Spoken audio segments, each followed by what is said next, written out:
நெல்லை மாவட்டம் ராதாபுரத்தில் கொலை செய்யப்பட்ட 3 வயது சிறுவனுக்கு இன்று இரவே உடற்கூறு ஆய்வு செய்ய இருப்பதாகவும் மாவட்ட எஸ்பியின் கோரிக்கையை ஏற்று மாவட்ட ஆட்சியர் பரிந்துரை செய்திருப்பதாகவும் தகவல் கிடைத்திருக்கிறது. இதை அண்மை செய்தியாக பார்த்து கொண்டிருக்கிறோம். இது பற்றிய மேலும் விவரங்களை வழங்குவதற்காக எமது செய்தியாளர் ராமசுந்தரம் இணைப்பில் இருக்கிறார். ராமசுந்தரம், வணக்கம். முழு விவரங்களை பதிவு பண்ணுங்க.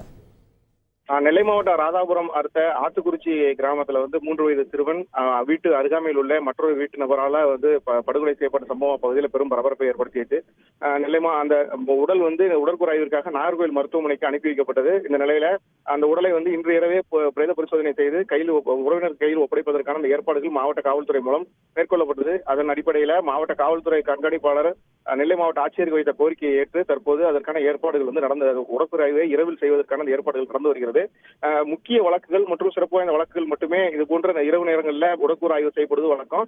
இல்லை என்றால் சாதாரண வழக்குகள்ல சூரியன் மறைவதற்கு முன்பே அந்த உடற்கூறு ஆய்வு பணிகள் எல்லாம் நிறைவு பெற்றுவிடும். தற்போது இந்த வழக்கு முக்கிய வழக்காக எடுக்கப்பட்டு மாவட்ட காவல் கண்காணிப்பாளரின் பரிந்துரைப்படி தற்போது கோரிக்கையின்படி ஆட்சியரோட பரிந்துரையின்படி தற்போது இரவே அதற்கான உடற்கூறு ஆய்வு செய்வதற்கான நடவடிக்கைகள் மேற்கொள்ளப்பட்டிருக்கிறது.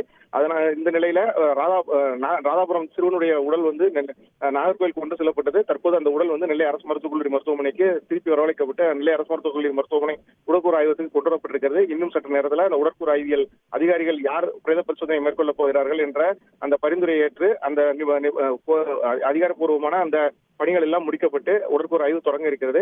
உறவினர்கள் எல்லாம் நெல்லை அரசு மருத்துவக் கல்லூரி மருத்துவமனைக்கு வருகை தந்திருக்கிறார்கள்.